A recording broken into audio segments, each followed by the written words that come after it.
Yes, welcome.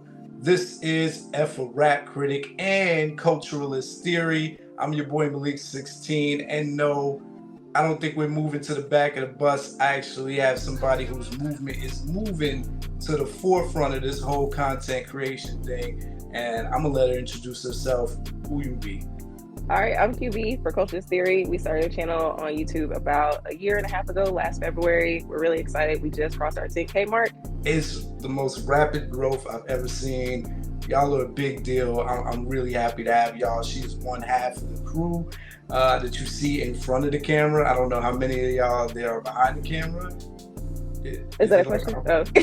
Yeah. Is there a whole team? There is a team. It started with me and CJ doing most of the writing, not most of all of the writing. So lately we've been able to take on more writers to help expand our reach and also expand the amount of content that we're able to get out on a weekly basis, which is how we were able to double up over the summer and get to 100 episodes a little bit quicker than we might have, because it would have taken us the full 2 years doing one a week. Wow, y'all hear that? They have writers, y'all. If you ever need some outsourced writers remotely, holla at your boy. Let me say, obviously all of our writers are outsourced, but they're so good about like their content. And if you have a problem with the content, you talk to the writers. No, I'm just kidding. It's all of us. It's a team effort though. We're really lucky to have them. It's really, really dope. If y'all have not, make sure y'all go ahead, like and subscribe to Culturalist Theory. We're still essentially ranking albums, just not a bunch of albums, just one. And y'all can consider that QB to stand for the queen bee, the quarterback, however you want to take it. This is a Georgia native, College Park to be exact. For sure, baby. It's outside. Shout out to College Park. I used to live in Gwinnett County back in the day. So okay, Beagle's out that way. Yeah. Shout out to Lithonia. Shout out to Decatur. I used to spend a lot of time out in those areas and College Park and Riverdale. So East Point. shout out to the whole Atlanta. And yeah, man. So it's going to be authentic as we go through a good review of this very classic album, which has turned 25 this year, and we're talking about none other than the classic Aquemini by Outkast. This is category 1, where we go over the product, the album itself. And if you have not already, take a moment to like and subscribe to this channel right here at For Rap Critic. Make sure you go to theraproller.com. You see the t-shirt, you already know what it is, but on the Rap Ruler, you can also go cop our I Used to Love Her tees and leave your rankings for all the classic albums that you see on that site, including this one soon. A little background on this album: it was released on September 29th, 1998 on Arista LaFace Records, if you don't know. Founded by Antonio L.A. Reid and none other than Babyface himself. First dimension that we go into in category 1 is dimension 1, the quality of the production. QB, what can we say about the production on this album? What kind of instruments are we going to hear? What I thought about the production on this album was it's not necessarily your classic boom bap. It gives you a lot of different instrumentation, something you might have seen more with East Coast artists like Tribe Called Quest or some of the Wu-Tang sounds. It's just a little bit funkier than what you might expect. So I'm glad it came from Southern artists and they were able to put their stamp on it. Like Aquemini is a special album with special production. Yeah, funky is a great word, because I think that's one thing that this duo in particular and their whole camp have always brought. And it's a different kind of funk from their other albums. It's futuristic funk, it's experimental funk, but with that means you're going to hear a lot of live instrumentation. And so I want to shout out someone whose name doesn't get a lot of mainstream recognition for their contribution, but Preston Crump is the bass player on a lot of the tracks on this album. And then also something that used to blow my mind, the intro. Outkast intros are always these like ethereal kind of external, maybe even alien kind of things that set the album off and probably don't sound like anything else that you're gonna hear, but it sets the tone. And on this, it's this like hypnotic, watery kind of melodic, airy thing that comes in. And I just learned recently when I was doing a little research on this album that it was a musician named, is it Donnie Mathis? Don't give me the lie. Yes, it is. I'm looking at it right now. Hold on, Yeah. be strong. Donnie Mathis. Donnie Mathis said that is an entire song of his that had a spiritual connotation to it. It was meditative on purpose, and they sampled a piece of it with the vocals because Outkast liked it so much. So they're like, let's just keep that part.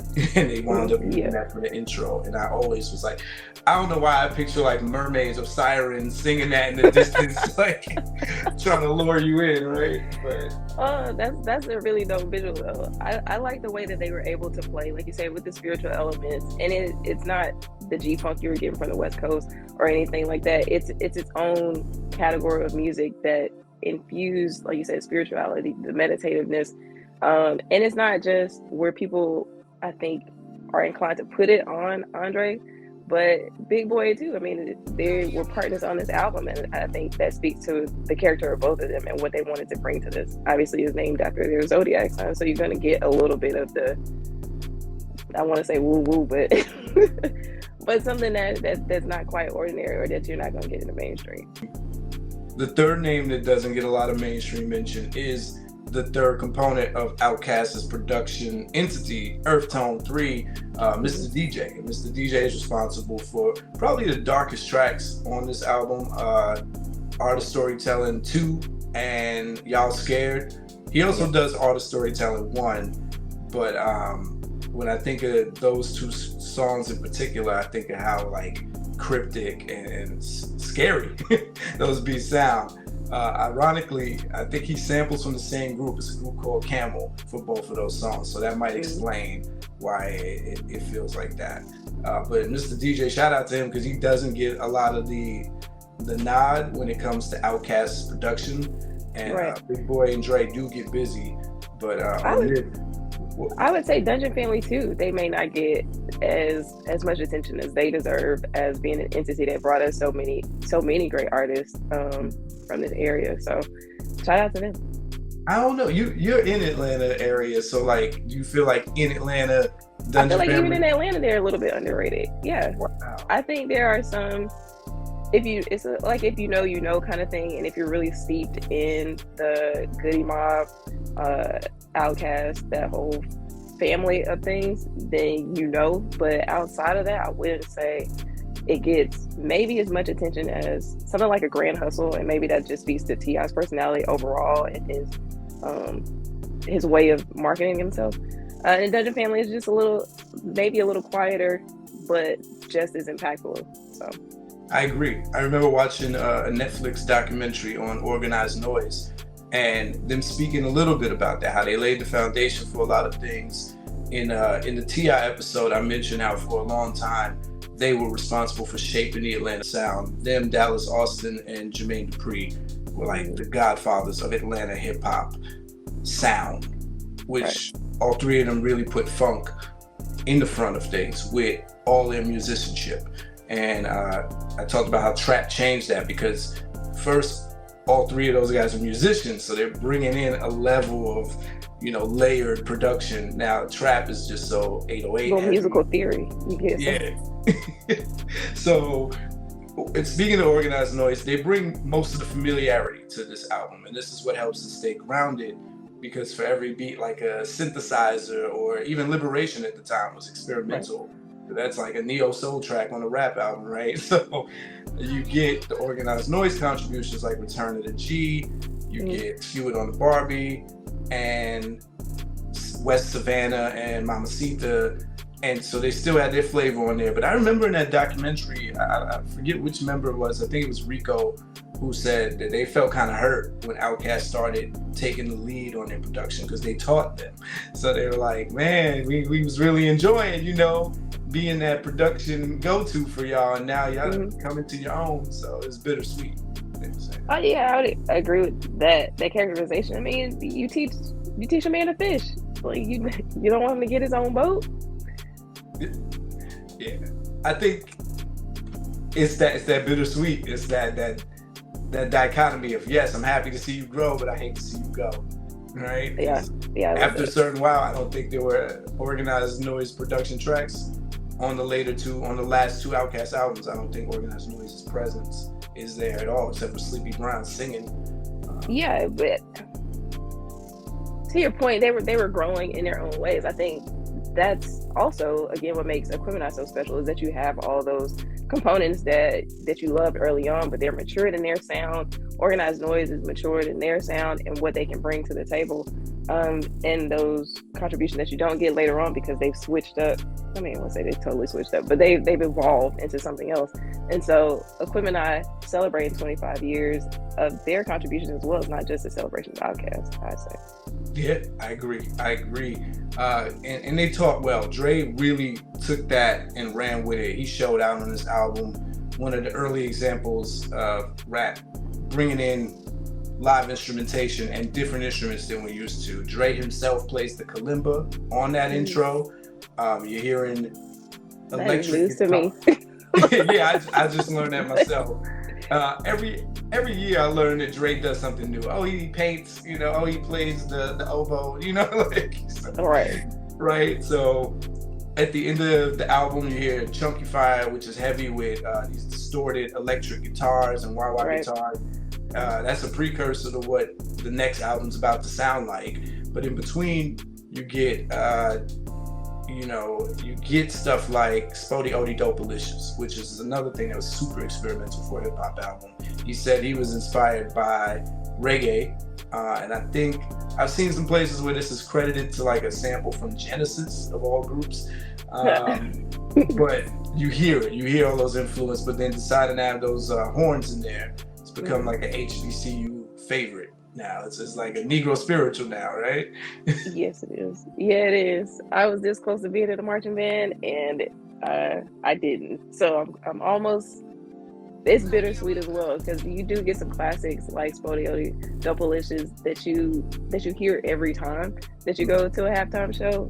But I think it just speaks to the impact of their sound and what they were able to bring to the culture. Absolutely. Yeah. Organized Noise, part of their familiarity, they're doing samples. They're sampling from the Midnight Express theme for Return of the G. They're sampling from Policewoman theme for Screwing on the Barbie. Like they're sampling. So on a scale from 1 to 5 heartbeats, 5 being the highest, 1 being the lowest, what would you give this album for the production, the quality of the production on here? I'm giving it a 4. 4. Gotcha. Yeah. Takes us straight to Dimension 2, where we go into the cohesiveness of the sonic bed, how the album flows, the sequencing, how one song plays after another. What's your thoughts on that? I actually think this is one of the most cohesive albums that I've heard in a long time, because I don't remember listening to this when it first came out in '98. I was still pretty young-ish. So, getting a chance to talk to you about it 25 years later and seeing how it flows like with my not 25-year-old ears. So it was. What, you mean you're not 21? No, not for a long time. But the cohesiveness to me is one of the strongest elements of it, because knowing their sound and how they, changed from album to album in what ways they didn't, but stuck to their original roots. I thought the songs flowed well together. I think the interludes played well, even though sometimes listening to albums with interludes now, they can seem to drag the album down, but I don't think that happens here. I think they actually play well into tying the album together and what it means and telling the whole story of Aquemini. Yeah, me and you on the same page. I'm not a big fan of skits, but I have to give Dre his props. Dre said he orchestrated all of the little skits and in-betweens. The in-betweens are important to showing you the group's personality and where they were going. I think it's really interesting that there's this fictional group called Pimp Trick Gangsta Click. And, 5 years later, we get T.I. who comes out with Pimp Squad Click. I'm like, that's kind of like prophecy right there. Like, y'all really gonna name your crew that after Dre was satirizing and making fun of that kind of thing? But I digress. I feel like maybe T.I. came up with that. Smaller than it looks. Right. but I want to give Dre's props for being smart enough to put the skits at the ends of songs. I hate when they put skits at the beginnings of songs. You can't skip them. Right, you got to fast forward. Yeah. Well, I just think if you had this thing on a tape, you don't even know what song it's on. And that was me with my old self. I had this album on tape. I had to suffer through it, but thankfully these skits are short. It's to the point. It begins kind of poking fun at the musical landscape of Atlanta, like, hey, let me get that Pimp Trick Gangsta Click album. This is why I ain't messing with Outkast no more. They be on that Black Righteousness. And then at the end, he's trying to return it. He's like, hey, this is broke. It's not a theme that they keep up, like, in between that. It's just in the beginning and the middle. But the in between, just, you can tell there's intention, just little things like Dre's baby crying at the end of Slump, going into Big Boy, lighting the lighter and talking about the track that got left off the first album right before they go into it. The phone calls to Keisha, one of my favorite skits ever. Marcus want to know if he can get some cut up. Cut up! And then the record scratch, it was perfect. Yeah, my skit, the one I like was Big Boy talking to the dope boy, and he was like, bruh, 65, you just told me 50. All right, I ain't messing with you no more. It's like, what? He's like, that better come with the plane ticket attached to it. What? He switched up so fast. All right, be easy, bro. Okay. And it made sense. These weren't nonsensical skits. It came right before the song about trapping and dope dealing. The only one that kind of throws me off is the little fake radio announcement before Spodioti. If anybody understands the relevance of that, or he's like, freak, y'all. I'm lost on that. Just a little sprinkle, just a little flavor, man. Little sprinkle. But yeah, the placement of songs, all of that matters. KP, who was responsible for T.I.'s entrance into the game and used to run the label Ghetto Vision. I think he was an A&R full of face at the time, and he said him and Big Boy actually had a fallout over the sequencing because Big Boy wanted the song with Goody Mob to go first, to be the first track on the album. He wanted Y'all Scared to come first. And he's like, nah, Return to the G is the one. And props to KP for that decision. Exactly. Oh my gosh. I can't even imagine. I think it works way better with Return to the G. Yeah, you need Return to the G. That's a question answering song. It comes first. Everything's laid out on the table. They explain to you why they're sticking together. They talk about their differences because this is the beginning of the divergence, and then having these two distinct personalities that are obvious to the listener and the viewer. And it ends with Dre making that decision to put that excerpt from his speech at the Source Awards at the end, and that's how the album ends, right? Real clever thinking on Dre's part, because now that people are able to go back in time, people like yourself who are like, oh, I didn't pay this much attention in '98, who revisit it, they know how iconic that speech was. I think at the time in the '90s, nobody really was talking about that speech, but people in the 2000s brought it up. They resurfaced it, and I think this album helped re-emphasize it. Like, hey, this was also what happened at the Source Awards. It wasn't just Suge and Puffy. I also said this comment. And like you said, that comment has gone around the world more than once because it comes back every few years, especially with the South having so much influence over rap for so many years. It may not be, Atlanta may not be at the pinnacle right now, but the South is still, you still have Memphis, you still have the people out of Florida, Texas still putting on, so. Yeah. And Atlanta's no slouch, so yeah. I think that actually, like you said, proved to be a little prophetic, what he said. Yeah. So on a scale from 1 to 5 heartbeats, what you giving the cohesiveness? I'm going with a 5. With a 5, okay. I knew you were gonna lean that way this time, okay? I'm going high. Dimension 3.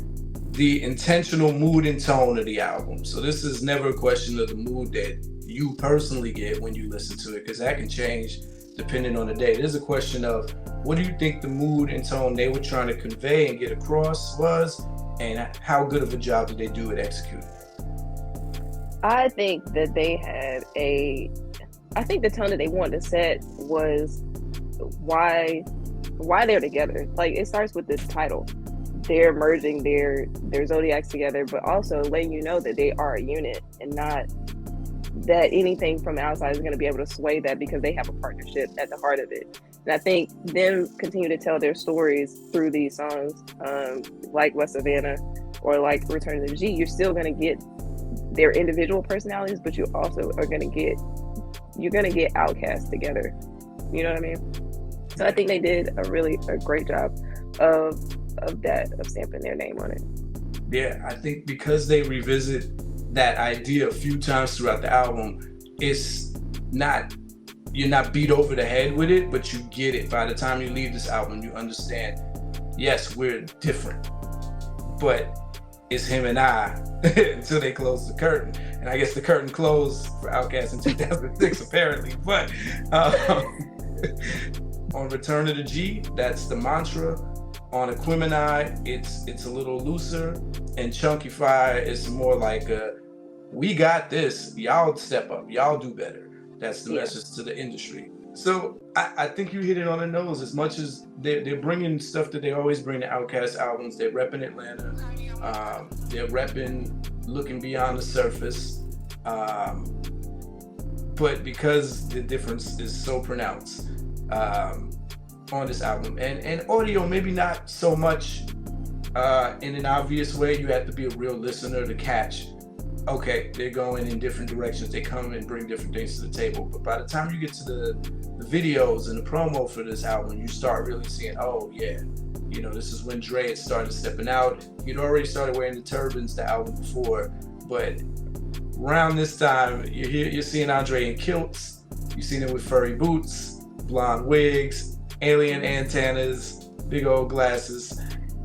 And so to send a message like that is really intentional. Like, hey, I don't care how different my boy is, I don't care how much I'm stepping out this Cadillac and he's coming from a spaceship. I think it's easy for us to put, from the outside looking in, to say, oh, they're so different. It's easy to see where they're divergent now. But I think in 1998, they're a unit, and they want people to understand that, yes, as you mentioned, he's his own person, I'm my own person. We have different styles, but our styles are what make Outkast a unit, a group that you love. No matter what he's wearing or what I'm wearing or what car I'm in or what spaceship he's in, we're all doing the same thing with the same purpose, with the same intention. So yeah, I tend to not necessarily disagree. I just think I take exception with people when they try to separate them as if they're Outkast is not a group. Outkast is a group with two distinct entities a part of it. On that note, yeah, they shine when they're really, really on the same page. I think of tracks like The Art of Storytelling Part 2, where they're both talking about the end of the world from just two different vantage points, but with the same goal of getting to the dungeon. It's beautiful. Spody Odie, where they're both talking about club scenes. It's their individual, as Dre says, interpretation of the situation, right? But they're both talking about club-based events. And so I think they shine the most, where it's like, no matter how different we are, here's what you tuned in for, to hear these two different takes on the same type of thing. So yeah, that's definitely a mood that's sprinkled all throughout the album. So what are you giving this on a scale from 1 to 5? I mean, I give them A+ all across the board, but just to shake it up, I give it a 4. A 4. Okay, cool. Dimension 4, song distinction versus the repetition of words and sounds. So this is all about the redundancy factor, right? We talked about how diverse the production is on here. Not sure if that leaves a lot of room for any redundancy sonically. I don't know if you get any tracks on here that sound like other tracks. A lot of times we hear albums where it's like, by the time you get to track 12, you're like, didn't this play already? Wasn't that track 7? Yeah. Do you get any of that on here? No, I don't. Even when you get to the singles that came out from this album, they sound very different from each other. So you could only imagine, as we, revisit this album, that you are still getting that variation with sounds, even though Organized Noise was responsible for a lot of it, or you get these samples that we might be familiar with that they don't sound like anything we had heard before or even on the same album. So I give them, I'm gonna wait. Yeah, Nothing sounds like the art of storytelling part one. Nothing sounds like Skewed on the Barbie, even if it is a sample. The way that they added the snares and the crisp crack of it. Like I remember Ray Murray, they were making a comment on how people started using the snare that was used on there because it was such a big deal. I'm inclined to point out I can't think of many instances, because this album was so experimental, because it incorporated so many different sounds. I don't think there was room for anything to sound repetitive. No, even at an hour plus, you don't get the redundancy. Even the skits don't sound like each other.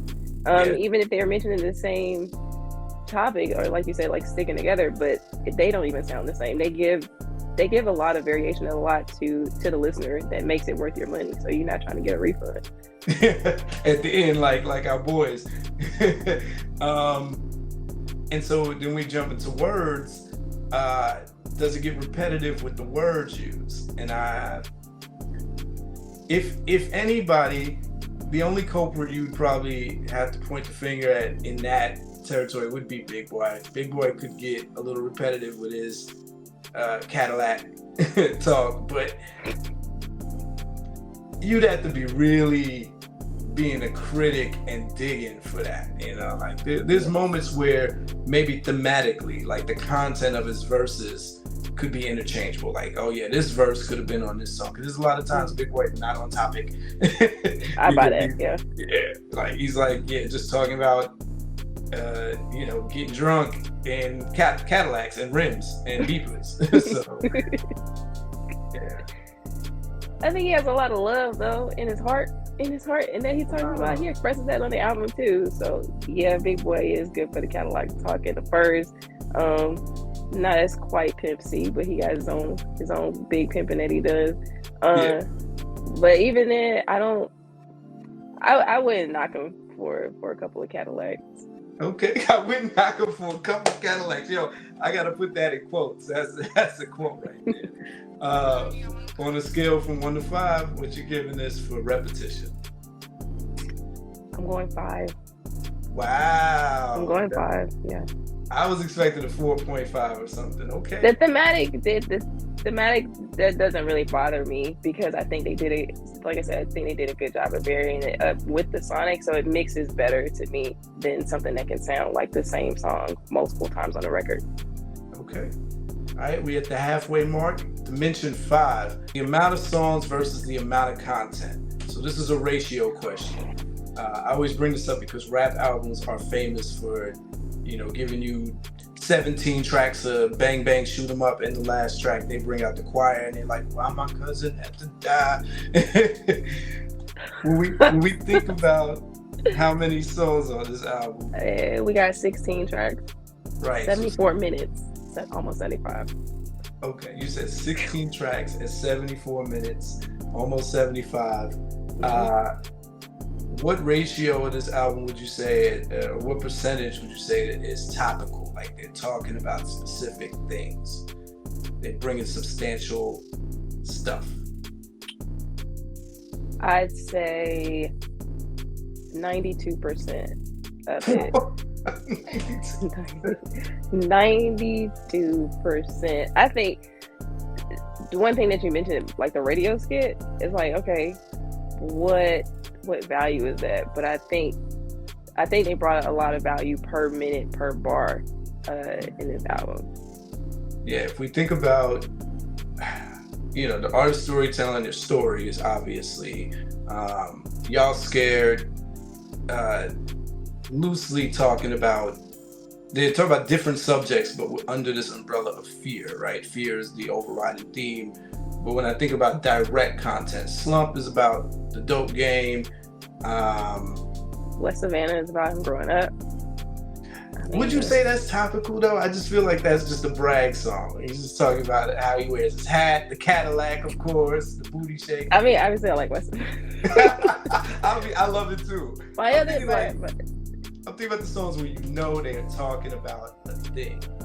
And like substance, like how much substance do you wear? You're saying like Sans Cadillac talk and Sans like braggadocious rap? Yes, Sans I love how you put that. Yes, Sans Cadillac Talk and Braggadocious Rap, where you can put it on it, or you can point to the track list and be like, "Oh, this song is about that thing." And we're going to dissect and study this in school. In school, maybe not. You know, that's I real said that Michael because Eric Dyson stuff. I did in college. I took a class about pop music, and that's exactly what we did. I had a paper on Mary J. Blige and her performances. Yes. I'm so mad at y'all that went to school after me, because y'all had fun and stuff like that. Y'all had Tupac classes and stuff. Yeah, that class was hard. Harder than it should have been. It's a special album in that no, there aren't many songs when we really look at this where you could say, oh, this song is about this thing. They don't have a government song. There's no girl song, right? There's no relationship song or anything, but they speak about all those things in pockets throughout every song. Damn near. Right.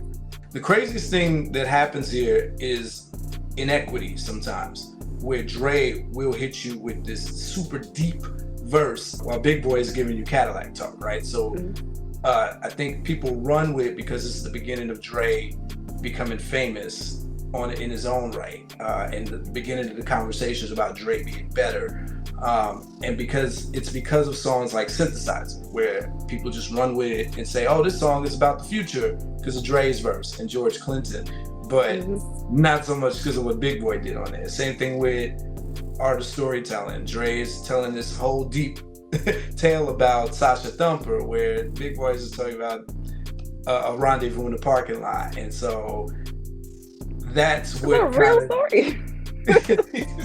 True story, dog. It's a real story.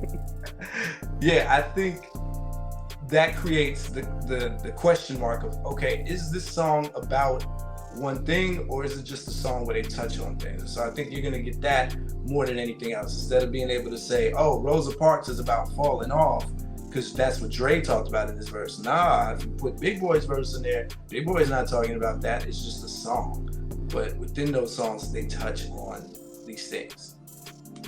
I think they, to your point, touching on these things, that they do a good job of layering the songs, and so you're not beat over the head with whatever the topic is. You get in and you get out, but you can enjoy the whole project without feeling like depressed afterwards. You're gonna right. You're not gonna feel bad about, you know, what the future has come in, because you don't know what to expect, or, you know, being short on your rent, because by the end of that song they're gonna give you a little bit more levity so you can enjoy the ride.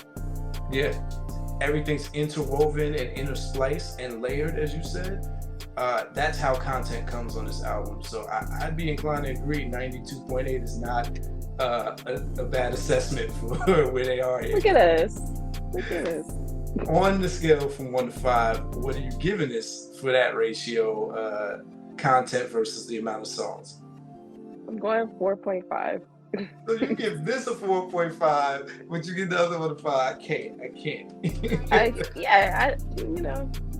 You know, who are we to argue with reason? I think who are we to argue with math, right? The math is math. All right, yeah. Dimension 6, you've been waiting to get here, the features. The reason this is a dimension, because features could help an album or they could hurt it. They can dilute it, or they can add just that nice break from the monotony that's needed. What you got to say about the features on it? First off, who we got on this album? We have Raekwon on this album, we got Timo, we got George Clinton on this album that you mentioned, Big Gip, and Cujo, CeeLo, Erykah Badu at the end.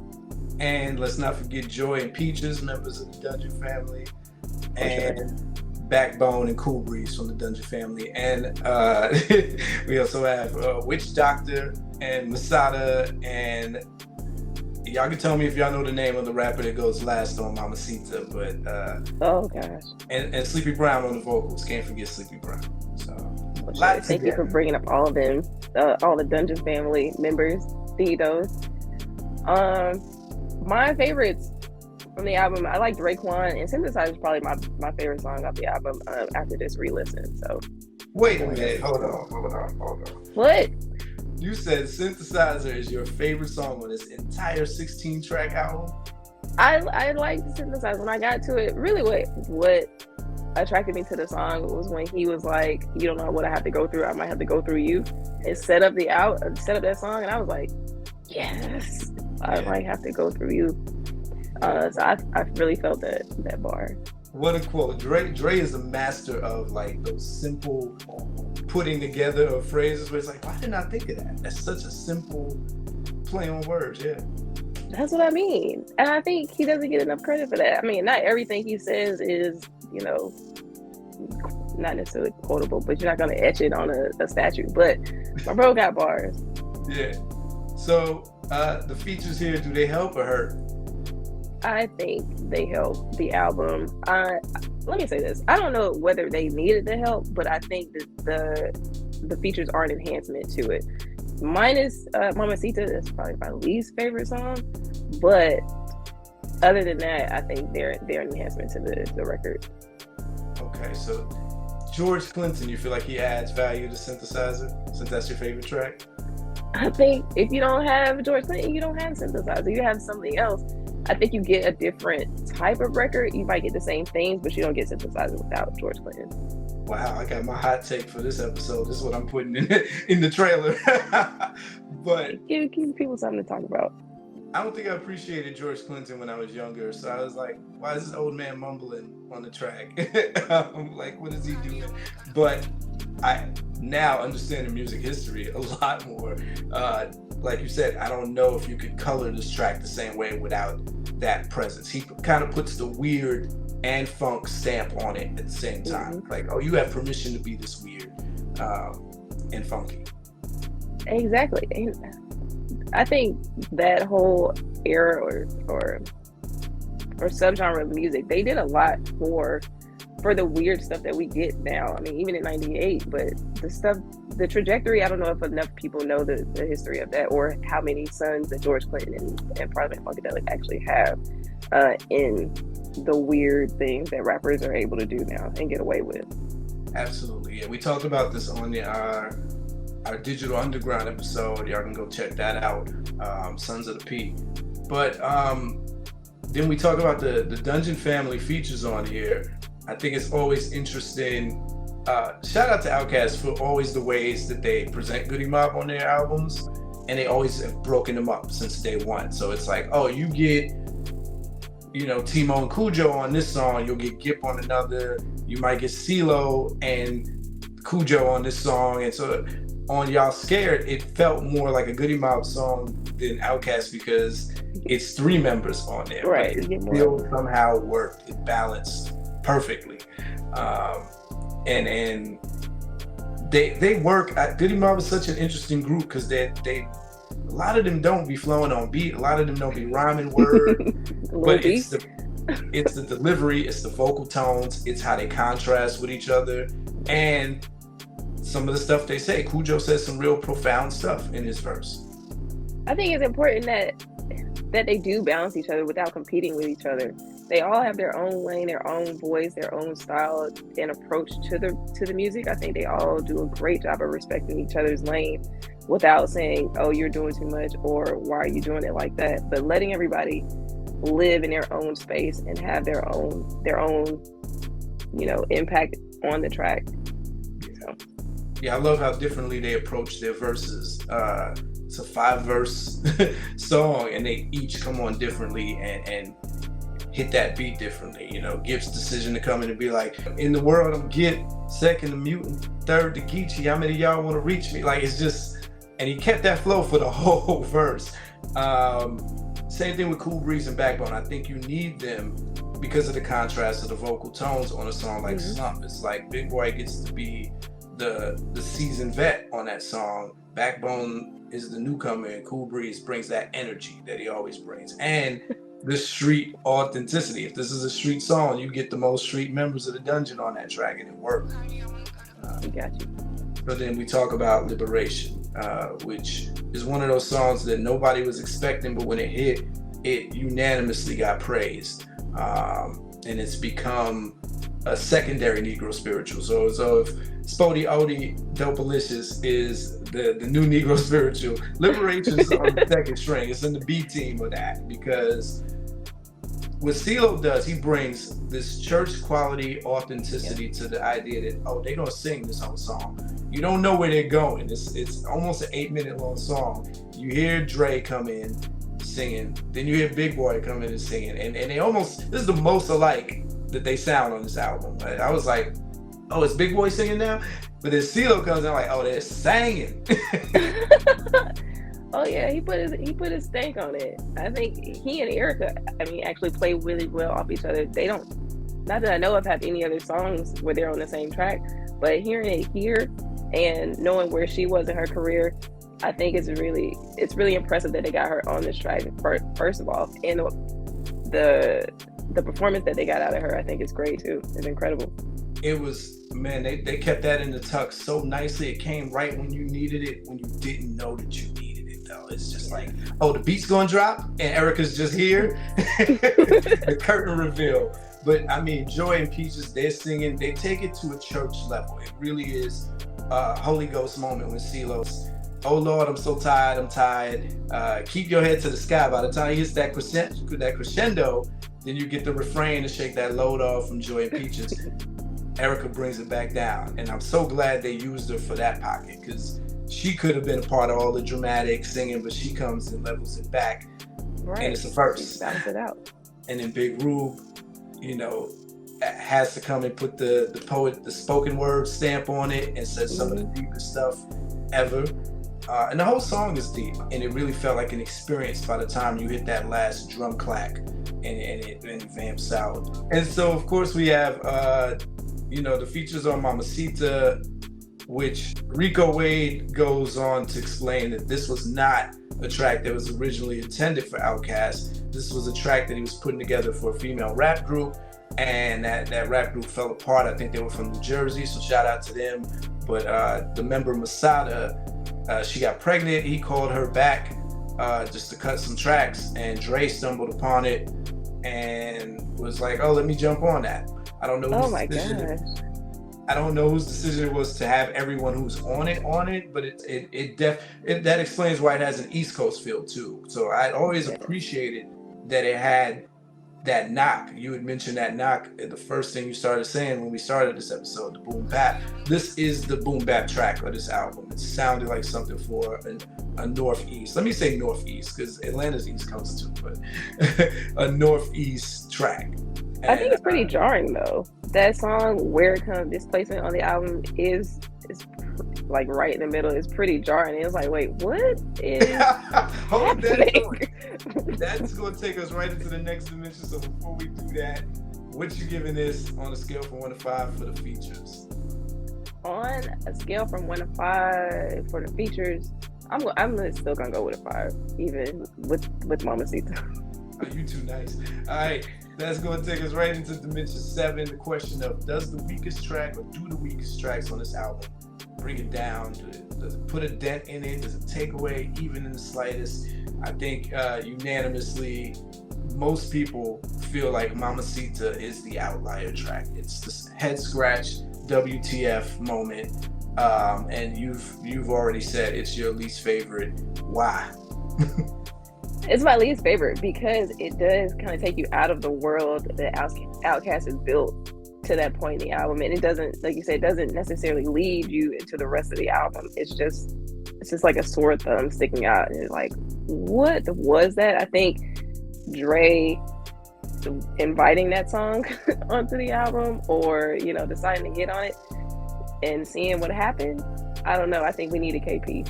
We need a KP on that. Yo, that I couldn't put it better. You said seeing what happened. That's exactly what this song sounds like. I think the worst offense and the most egregious effect of this song is not that the beat comes out of nowhere, because again, it adds to the overall diversity of the album. It's like it's not completely out of place sonically. Had they did their thing on that track, it might have been forgivable. You said it was jarring, the placement. It comes right before Spody Odie, so that's good because you have a rapidy rap track before you have this reggae bounce spoken word soulful horn track. But it sounds like they were all freestyling on that song, except for Dre. Dre said he wrote that verse because you know, the woman he was dating, it seems like she pissed him off because the way his verse went. But everyone, you know, from a rapper's ear, from a rapper's mouth, it really sounds like freestyle, especially Witch Doctor, who already is not the most on-beat rapper in the history of rap. He's up there in the Silk the Shocker box. And he's not even rapping. He's just kind of like saying sentences and he's repeating sentences. Check this out, nights like this. He doesn't even end on a beat. He just like kind of rushes his last couple words. The last guy doing that not so great Spanish, and then just, I'm out here trying to feed my babies. And then he got the nerve to say it again. Somebody's hyping him up to say it again. Bro, you give me a screw face just mentioning these lyrics. I just was not in the song. The chorus just took me out. I was like, what is happening? And I don't like this. Yeah, and if I'm being honest. Who is Papa Donna? Like, who? If I'm being honest, when I read Rico's explanation of this, he said this is always a thing they called each other. He would call her Mamacita. Even though she's from New Jersey, he insisted that she sounds like she's from New York. Okay. And kept calling her Mamacita because I guess that's what Southern distinct New York dudes were calling women.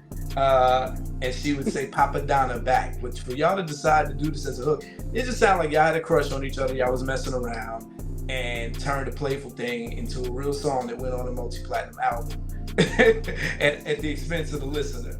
Right. Like and Dre, being so friendly, invited it. Big Boy sound like he's freestyling. Talk about the girls he's gonna cut up. Nothing special happens here. So I've universally heard most people like, this is the song that I skip if I had to skip any song. But the reason this album winds up getting 5 mics in the source is that I think it's one of those songs, it's right before the point of ruining and putting a real dent in the album. What do you think? Does it take it away a little for you? I think it does, actually. I'm like I said, I did not understand the song. Hearing your explanation and the more context about it also doesn't help. It hasn't helped at all.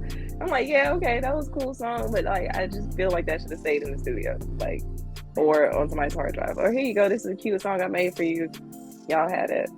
Yeah. But does it belong on Aquemini 1998? As you say, a multi-platinum album, 5 mics? No, not for me. So, what would you give this on a scale from 1 to 5 heartbeats? The song? No, the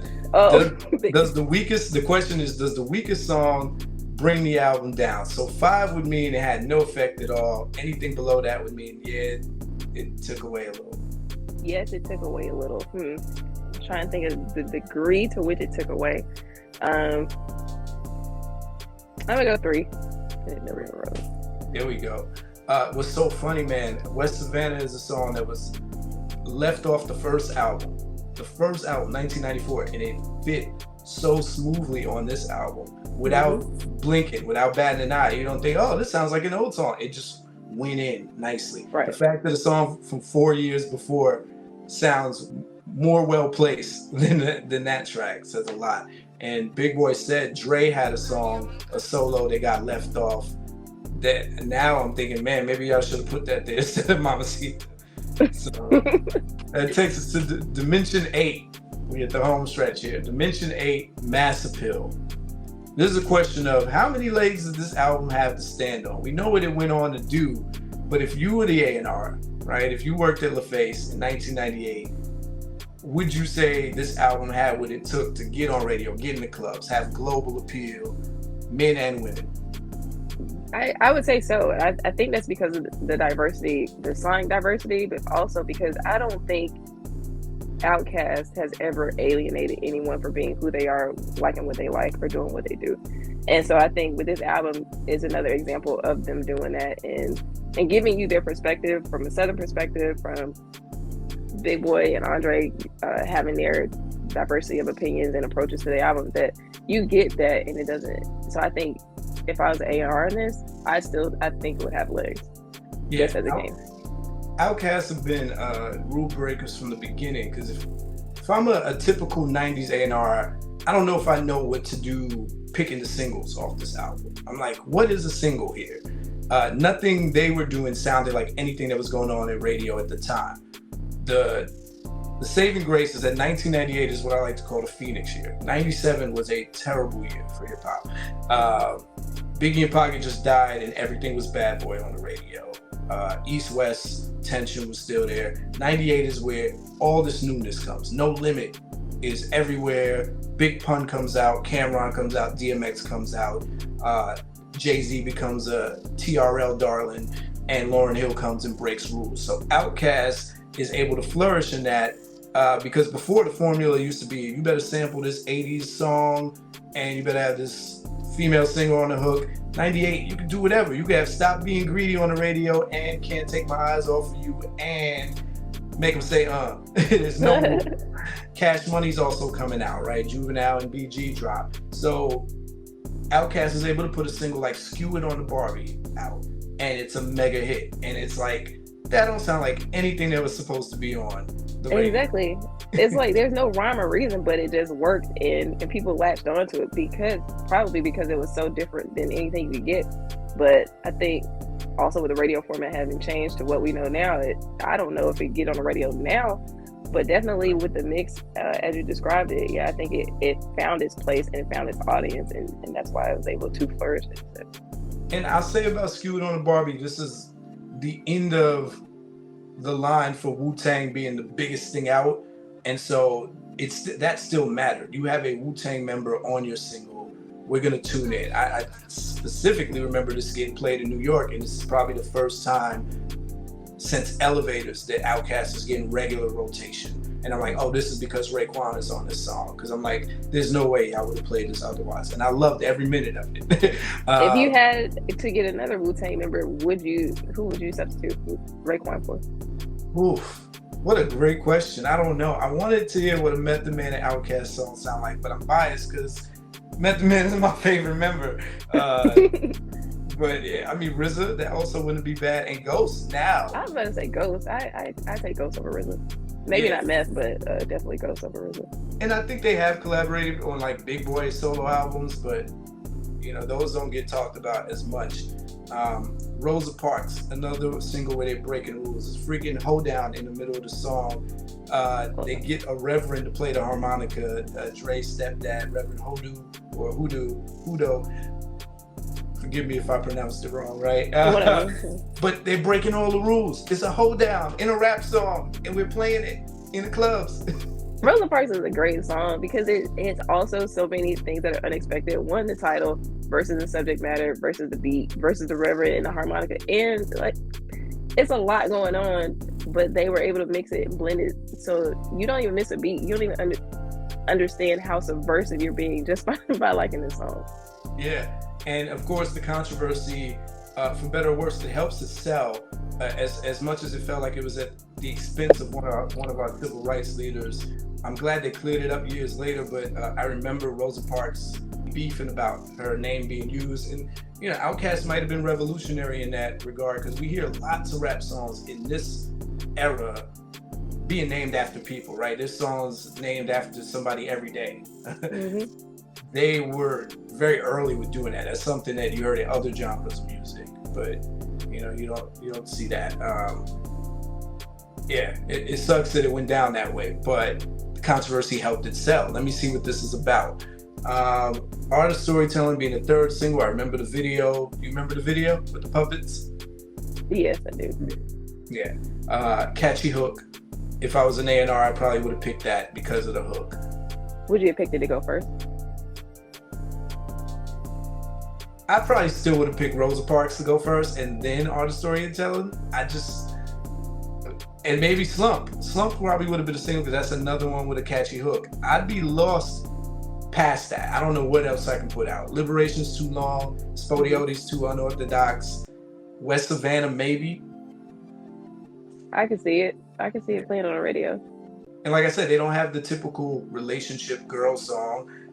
They don't have club bangers on here. No. But it works. I think it works not in spite of, I think it works because of that, because it was not a traditional rap album. people were able to grab on to it, whatever they did. They were, I mean, they're gonna be DJs who play it in the clubs or play it at the cookouts, but the song's not necessarily intended to do that. It's not intended to satisfy that, check that box off for you. So I think the A&Rs are smart to let them do their thing, except, Mamacita. but aside from that small blemish on that, I think it's a near impeccable record. Yeah, and how many units do they go on to sell? Says it went platinum by November, only 2 months out of release. Yeah, only 2 times certified so far. Okay, so it's That's a double surprising. platinum album. Just like the Rosa Parks controversy helped it move, the Dre dressing and presenting himself the way he presented also helped it move. As much as it was an alienated factor for some people, what he was doing on the mic was undeniable. So that drew a lot of people to it to find out, let me see what this is about. And the fact that he addresses it on the first song helps you, okay, look past that and just listen to the body of music. And this getting 5 mics on the source, this was one of the last couple years where those ratings mattered, and this was a huge deal. Huge deal. Mass Appeal, what you giving this on a scale from 1 to 5? I'm giving it a 5. I think 2 times platinum is well deserved, well earned from my boys from East Point and West Savannah. But so I think Mass Appeal is a 5 for me. Gotcha. Dimension 9, my favorite, the 3 I's: impact, innovation, influence. You said you don't really remember what this felt like when it came out. I can tell you it was a huge deal. Huge deal. That 5 mic rating came out I think the same week or the same month or a week after the album dropped, so that helped. It's almost like when movies come out and you get the reviews the day before they drop. It's like, oh, y'all didn't wait months for this. It's validation before you even knew you needed it. Me as an Outkast fan already, I was already on the radar. I had 8 Aliens, I was waiting for this drop. So seeing that, I just finally felt like, oh, the rest of y'all can see what I've been seeing. Now y'all gonna know. Start seeing Dre pop up on top 50 lists now, because traditionally they said that rap publications had a Northeast bias, a New York bias, as they say. So now you're finally starting to see recognition of Outkast. Unfortunately, it's at the expense of Big Boy, because he wasn't getting the same highlight as Dre was, but the impact was big. You start seeing Outkast celebrated on MTV, put in the same lane as Conversations and invited to the same things as Ricky Martin and Britney Spears and the boy band. So they were leading rap figures at the time as far as impact. Innovation, what would you say was innovated on this album? I think the instrumentation is part of the innovation. The different sonically that they were able to bring. Organized Noise, having worked with them for a while, but brought something different and new, experimental to this album. I think that's where the innovation lies. We've heard rappers do this, but I think it's the first time the message started to permeate into the mainstream, because it's coming from a mainstream group now. So when Dre says things like, you can't worry about what somebody else thinks, that's a liberation. Or is every nigga with dreads for the cause? Is every nigga with goats for the fall?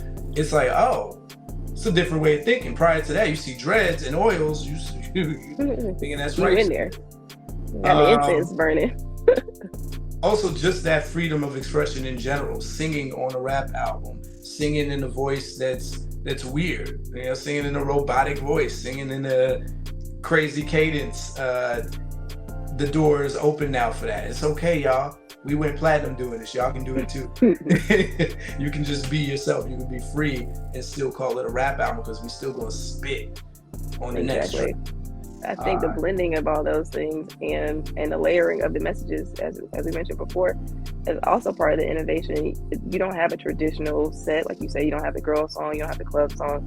You have to listen to find out what's there, but you are going to still get the bars. You are still going to get the message underneath all of the what do you call them? The football pads and all that stuff. And then lastly, influence. What can we say about the influence of this album? I think the influence, this album casts a long shadow. There are still people who reference this album 25 years later as one of the influential. We have it as our top Outkast album on the rankings. So it's that you can be yourself in music. Like, you can do what it is that, you know, that makes most sense to you, offer your message, offer your approach, and it can be well received by the public. Yeah, I think when you hear most people talk about Outkast albums, this is the album they think about. Like I said, this is a lot of people's introduction to Outkast, because this is when the publication started flooding and flocking to them and giving them a lot of attention. So by the next album, they're already darlings in the media, and you hear a lot of rappers credit this album as influencing them. The same way that I hear a lot of rappers of the new era credit 808s and Heartbreaks for breaking the rules and being so free and expressive. Prior to that wave of rappers, this was the album that most rappers were crediting that to. Like, oh, this album showed me I can do that. And the fact that it was both Big Boy and Dre being free. Yeah, Dre might have been out there with what he was wearing, but they both kind of stepped out into a freer zone than prior.